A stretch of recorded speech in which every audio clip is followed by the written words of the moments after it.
Awesome. What I want to actually know helps. next is the world's changing really fast. Chris, what's keeping you up at night these days? Related to this. Sure. So I would say, one of the things is our customer problems and challenges. How do they stay relevant in the world going forward? I mean, here in San Francisco, you see the case around Uber versus the San Francisco taxi industry. Just this January, Yellow Cab Taxi, the largest provider of taxis in San Francisco, filed for bankruptcy protection. And so I'm spending a lot of time talking with customers on how to enable their business to adopt software, open source software, because that's a key factor enabling that business to modernize and stay relevant moving forward, to deliver services faster and quicker for their customers, to be able to synthesize that big data analysis they're getting from customer feedback and rich data sets to actually then turn around and deliver capabilities and features that the customers need based on that analysis and quickly to the marketplace. So those are the things that keep me up, is how do we enable these companies to deliver software, improve quality, and when the business needs it. And Red Hat is partnering with them to implement some enabling technologies to make that happen. Actually, I want to stay on that for 1 second. Can you give us a sort of a success story that is sort of concise, but just along the lines of what you were talking about? I'd love to Sure, a hear large some more internet specific. provider, a company down in the San Jose area, they came to us and they had a real challenge of delivering software quickly for the business. They had a couple of challenges. One, they had startups coming into their space that were delivering products quicker, in fact, 2 years ahead of this larger company. And it took them 6 to 10 weeks to update a single word on their website. How does a company move from delivering software in an unpredictable, very long cycle to one that's predictable in under 30 minutes? Yeah. Right. So now you have the marketing team that can actually advertise a new feature out in the marketplace is coming at a specific point.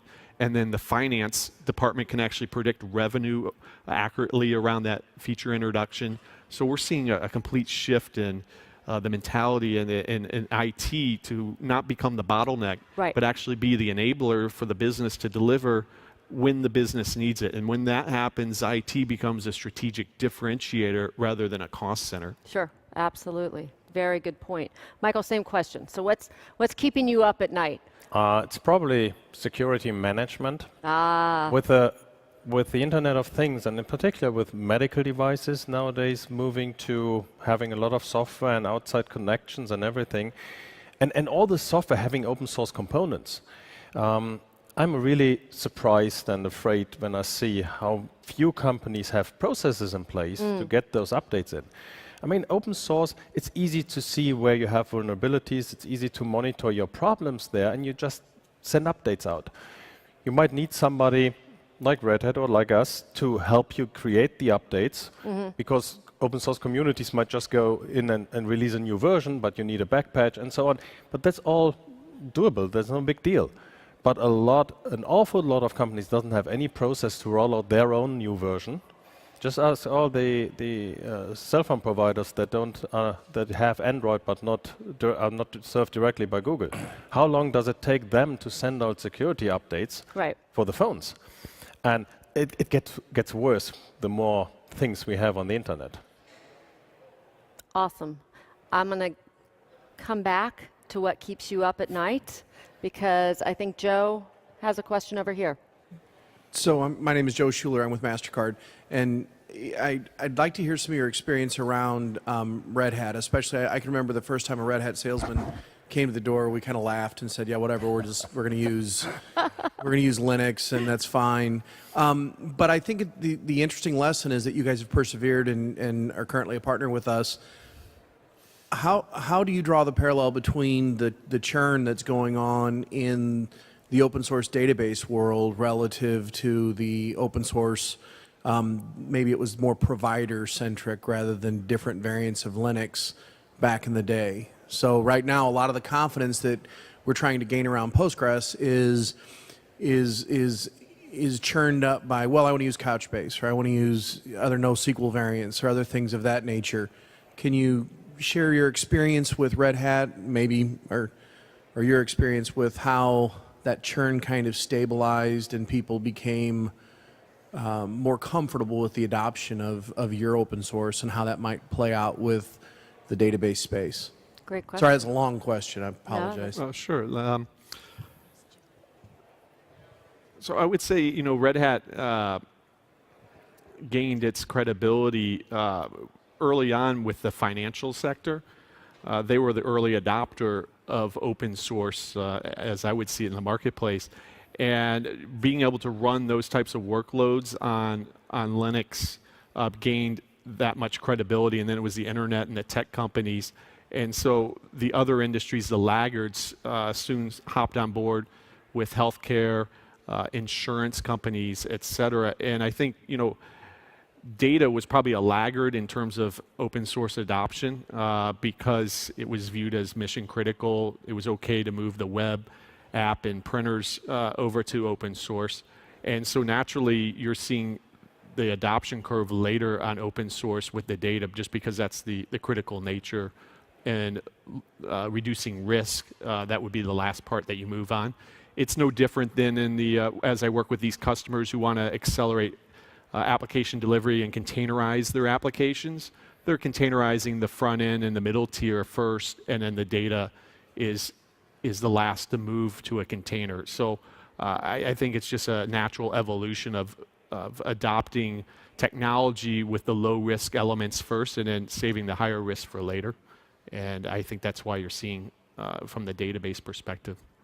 Ed, I see a lot of shaking of head over there. Yeah, well, I was just thinking, Joe, I may have been that sales guy that you laughed out back in the day. I think, having lived through a lot of that early, I was at Red Hat in 2000, late 2001, early 2002, so Linux was kind of just emerging. But I think I see differences too, because the variance of open source and the relative differences in the Linux world between SUSE and, at that time, gosh, what was out there?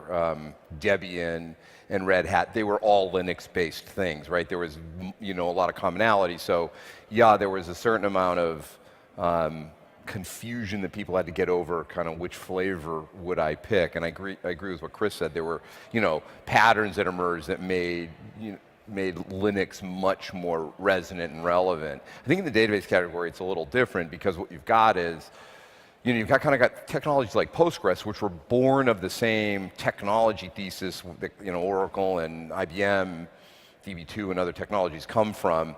And now you've got a new wave of alternate technologies that were born of specialized needs.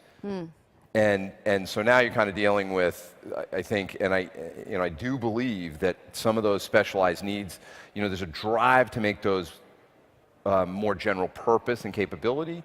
And in some cases that is I think, been really effective. In other cases, I think it's been, a stretch. And I think, the struggle that I see our customers, and I think you guys struggle with too, is, what's the true fit for purpose for all these technologies, and how do I make them all work together? Because I don't think it's going to settle out the same way as it did with Linux.